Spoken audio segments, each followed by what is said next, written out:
Hello friends, in our previous video we have studied about INDC target under Paris Agreement.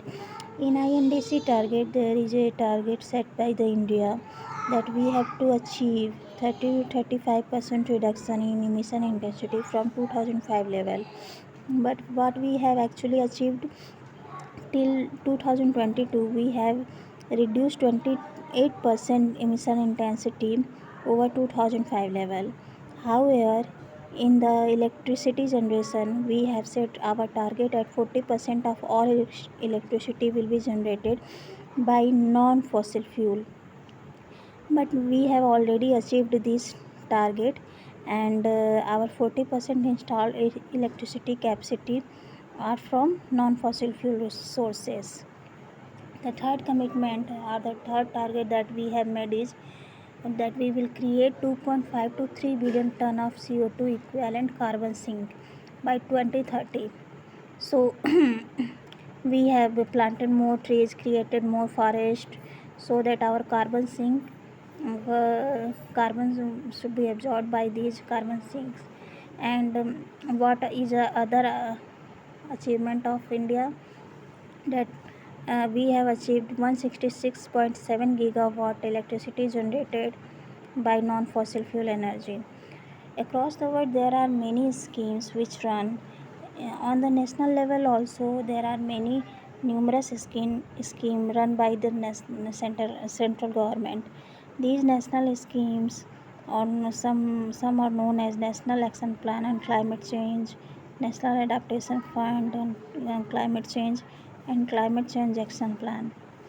For renewable energy sources, we also working towards achieving the cleaner and cheaper energy, and towards the achievement of sustainable development goal 7, which mandate India and the world that we should transit ourselves towards cleaner and cheaper energy. Not cheaper, but mainly cleaner energy. So we have invested many of billions rupees on dollars in National Wind Solar Hybrid Policy, National Biofuel Policy, National Offshore Wind Energy Policy, Green Hydrogen, Green Ammonia Policy. These are all the schemes which run at the national level, and these are the renewable sources from where we get the energy, and these are the cleaner energy sources instead of fossil fuels, which is mainly the coal, and coal is the main source of uh, greenhouse gas emissions, by which our global earth is be getting warmer and warmer day by day. What are the constraints in achieving the net zero or transition? What are the constraints in achieving the net zero target or transition towards the cleaner energy? First one is coal dependency for energy production. As we know that coal is very cheap source, we can easily get coal, and there are huge reserve of coal in our country. So we use coal as a cheap source to produce electricity, and the produced electricity cost is very low. That's why consumer also prefer this type of energy, and we will have to invest lots of rupees and dollars to install uh, renewable energy plants like solar plants, wind energy plants, or any biofuel plants from where we can get the cleaner energy. So there is a crunch of financial uh, resources.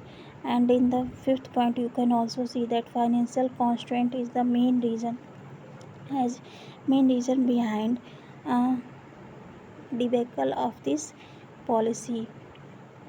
So what we require is that developed countries should invest in should developed countries should invest in these energy these renewable energy production schemes, so that we can move towards and transit towards cleaner and cheaper energy sources.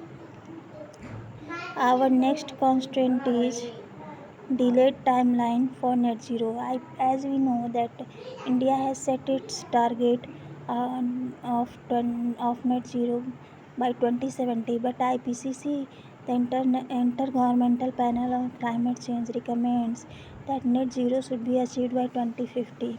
But we are far behind um, for for achieving this target. That after 20 years we will achieve net zero, and it is not sure that whether we will certainly achieve this target or not. We are just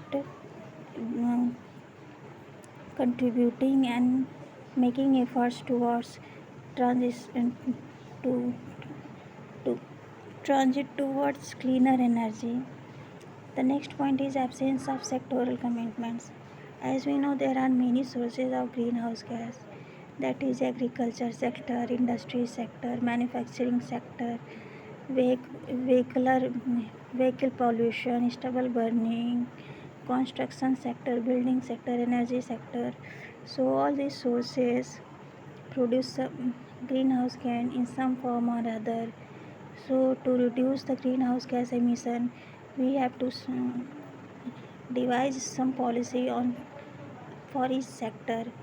That is, for agriculture sector, what should be the policy to reduce the emission intensity, what should be the policy to reduce the emission intensity from vehicle pollution, vehicle sector. For stubble burning, what should be the policy. So there is a lack of sectoral commitments. The last point is